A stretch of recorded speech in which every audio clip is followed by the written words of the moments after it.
Buenas, mi nombre es Valentina Escobar de Alba y el día de hoy les voy a hablar acerca de lo que es la psicomotricidad. La psicomotricidad o la conducta motora básicamente es una forma de comunicación que se expresa a través de la motricidad.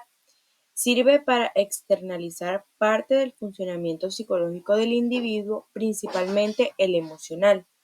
El conjunto de movimientos corporales habituales forma parte del repertorio de estas características de la personalidad de cada individuo.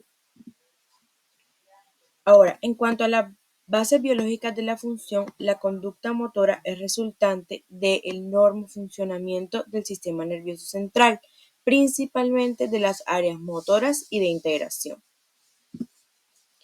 En el caso del funcionamiento psicológico normal que se da en la vida cotidiana, el niño, antes de adquirir el lenguaje hablado, logra un lenguaje corporal o preverbal, que se mantendrá, aunque cada vez menos dominante a lo largo de la vida, sin que nunca desaparezca del todo.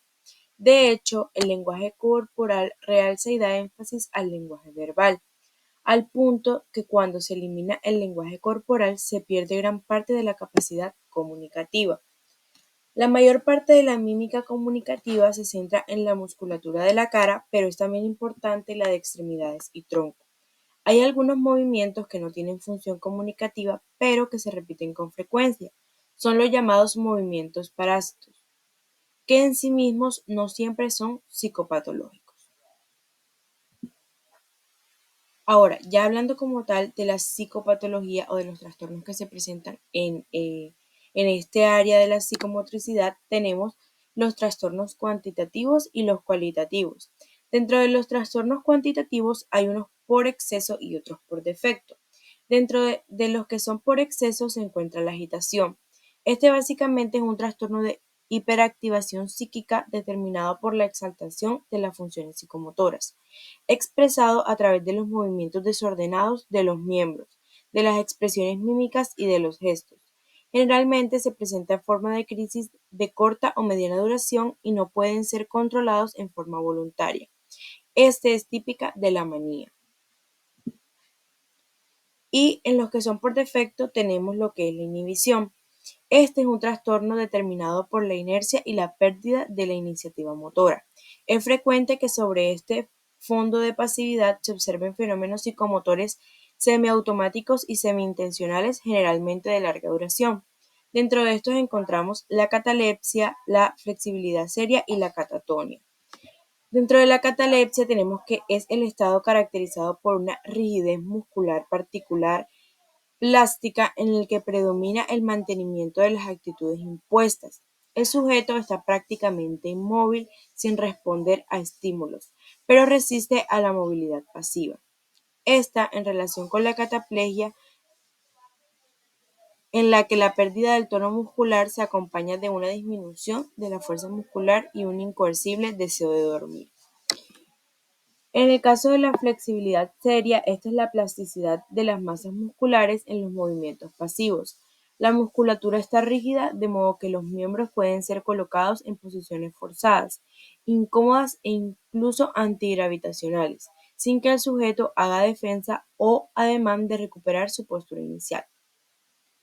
La catatonia, que es la pérdida de la espontaneidad e iniciativa motriz, intercalando episodios de movimientos desorganizados y que pueden derivar incluso en agitación y de inercia y negativismo. Y por último, la oposición negativista, que esta es de tipo voluntario. Existen otros trastornos de movimientos de grupos musculares. Bueno, antes de los grupos, Entonces, antes de los trastornos musculares o de otros trastornos musculares, hablemos de los cualitativos o las paracinesias. Dentro de estas encontramos tres: las estereotipias, los manerismos y las ecopraxias. Las estereotipias son la exageración o la repetición reiterada e innecesaria de un acto simple como frotar, rascar, mover las piernas estando sentado, o de actos más complejos, ejecutados en forma automática e inconsciente y que no corresponden a trastornos de origen extrapiramidal. Tenemos los manerismos, que son movimientos parásitos Dentro de los manerismos tenemos que son movimientos parásitos que aumentan la expresividad de los gestos o de la mímica, tales como la sonrisa de Mona Lisa de los esquizofrénicos o las posturas afeminadas, aristocráticas o de indolencia. Y luego están las ecopraxias, que es la imitación automática de los movimientos realizados por otro, adoptando conductas de imitación en espejo. Ahora sí, hablando de otros trastornos de grupos musculares, tenemos los tics, los temblores y las convulsiones. Dentro de los tics tenemos que estos son movimientos rápidos y espasmódicos, repetitivos e involuntarios de grupos musculares, cara, cuello, cabeza, que en apariencia carecen de sentido y que se incrementan en situaciones de tensión, guiños del ojo, fruncir las cejas, etc. Temblores. Estas son contracciones alternantes de grupos musculares agonistas y antagonistas y que generalmente son involuntarios.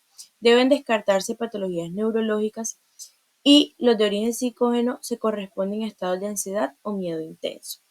Y tenemos por último las convulsiones, que son contracciones violentas de grupos de musculatura voluntaria de origen generalmente orgánico y se corresponden a las epilepsias. Tienen importancia psicopatológica las convulsiones histéricas o por sugestión. Ahora, ¿cuáles son las formas de exploración y de detección? La conducta motora es fácilmente observable en el contexto clínico. Desde el principio debe intentarse la identificación de la causa de la alteración de esta conducta, ya sea orgánica o psicógena.